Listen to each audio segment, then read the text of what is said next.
Welcome, dear friends, to this sacred space where we gather hearts and minds around eternal truths that speak into our modern struggles. I'm speaking to you today, not from a place of perfection, but from the same journey we're all walking, seeking meaning, connection, and purpose in a world that often leaves us feeling more isolated than ever before. Picture this. You wake up in the morning, reach for your phone before your feet even touch the floor, and within minutes, you've scrolled through hundreds of curated moments from other people's lives. By 9 a.m., you've seen vacation photos, success announcements, and perfect family portraits, yet somehow, instead of feeling connected to this digital community, you feel more alone than when you started. Nearly 70% of US adults have at least one social media account, yet 1 in 5 report often or always feeling lonely. This isn't just statistics. This is the story of our time. But what if I told you that this very loneliness, this aching for connection, is actually pointing us towards something profound? What if our restless hearts are calling us not to scroll more, but to serve more? Today, we're going to explore why mission matters, not as an obligation or religious duty, but as the very antidote to the isolation epidemic of our age. We're going to discover how Jesus' words echo through the centuries with fresh relevance. I am with you always, even to the end of the age. Part 1. The loneliness epidemic in our connected world. Let me share Sarah's story with you. Sarah is 28, works in marketing, has 2,400 Instagram followers, and posts regularly about her life in the city. From the outside, she appears social, successful, and engaged, but Sarah told me something that stopped me in my tracks. I can have 200 likes on a photo and still lie in bed at night, feeling like nobody really knows me. Sarah's experience reflects a generation caught in what researchers call the loneliness paradox. We are more connected than any generation in human history. Yet research shows that limiting social media use to just 10 minutes per day over 3 weeks led to significant reductions in depression and loneliness. Think about that for a moment. The very tools designed to connect us are often the instruments of our isolation. But why? Because connection and consumption are not the same thing. When we consume other people's curated lives, we're not connecting. We're comparing. We're not sharing. We're spectating. The psalmist wrote, "Turn my eyes away from worthless things. Preserve my life according to your word." In our context, these worthless things might be the endless scroll that promises connection but delivers comparison, the notifications that interrupt our peace, the constant ping of approval we seek from strangers' hearts and thumbs.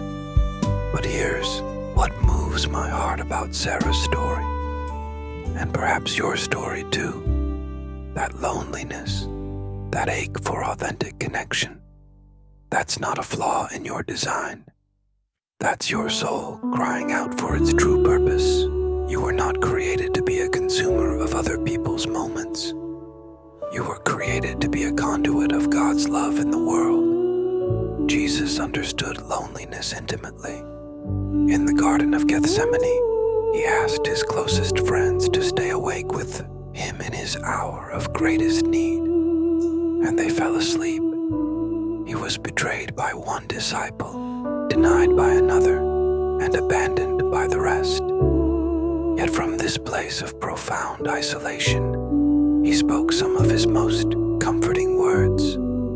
"And surely I am with you always, to the very end of the age."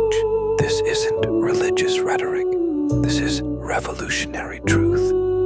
In a world where our digital connection connections can disappear with a blocked account or a deleted app, Jesus offers connection that transcends technology, relationship that survives algorithm changes and presence that no server outage can interrupt.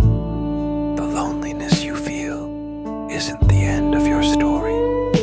It's the beginning of your calling. Part 2. Understanding mission as God's antidote to isolation. Now, when I say mission, I want to pause and acknowledge what might be happening in your mind right now. Perhaps you're thinking of distant lands, foreign languages, or leaving everything behind. Maybe you're remembering awkward conversations about faith or feeling inadequate because you don't have theological training. Let me gently redirect that thinking. The mission of a Christian is very simple in theory: to love people and to teach people to love. That's it. You don't need a passport. You don't need a seminary degree. You need a heart that's willing to look up from your screen and look into the eyes of the person in front of you. Let me tell you about Marcus. Marcus is a software developer who felt trapped in what he called the productivity prison. Endless Slack messages, Zoom meetings, and deliverables. He described his life as optimized for efficiency but starved for meaning. The turning point came when his elderly neighbor, Mrs. Jen, fell on her porch steps. Instead of just calling 911 and going back to his laptop, Marcus stayed with her until the ambulance arrived. Then he visited her in the hospital. Then he started checking on her weekly. What began as simple neighborly concern became a friendship that transformed both their lives. Mrs. Jen taught Marcus to cook traditional dumplings. Marcus helped her video call her grandchildren across the country. I thought I was helping her, Marcus told me, but she saved me from drowning in my own isolation. This is mission, friends. Not as conquest, but as connection. Not as duty, but as discovery. Christian mission is joining with God in the redemption and restoration of all humanity and creation. And that restoration begins when we step out of our digital isolation and into authentic relationship. Jesus modeled this beautifully. He didn't establish a broadcasting ministry or start a religious social network. He walked, he talked, he shared meals. He touched lepers, embraced children, and wept with mourners. His ministry was magnificently, beautifully, radically personal. When Jesus sent out the 72 disciples, he didn't give them a 5-year strategic plan or a marketing budget. He said, "Go into whatever house you enter and say, 'Peace be with this house.'" He was teaching them that mission begins with presence, with showing up, with offering the peace that passes understanding to people who, like us, are hungry for authentic connection. Your mission field isn't necessarily across the ocean. It might be across the hallway.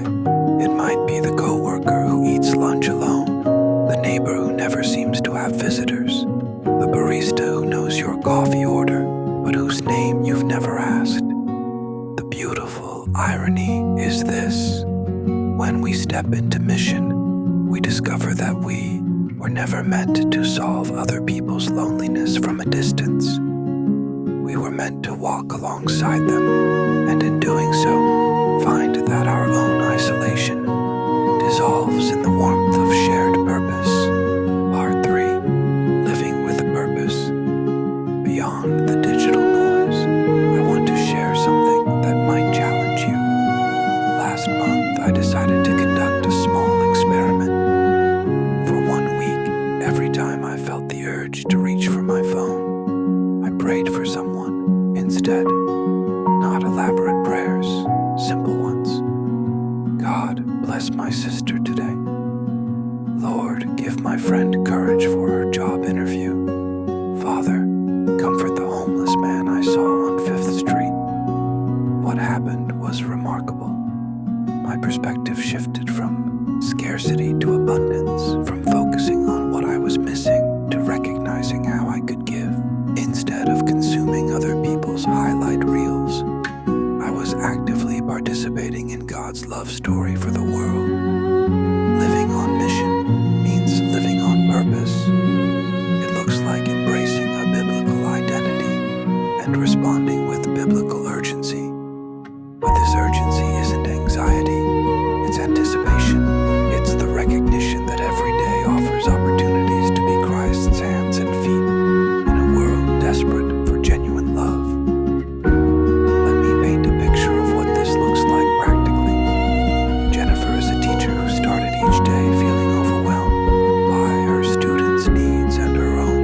hungry, who looked tired.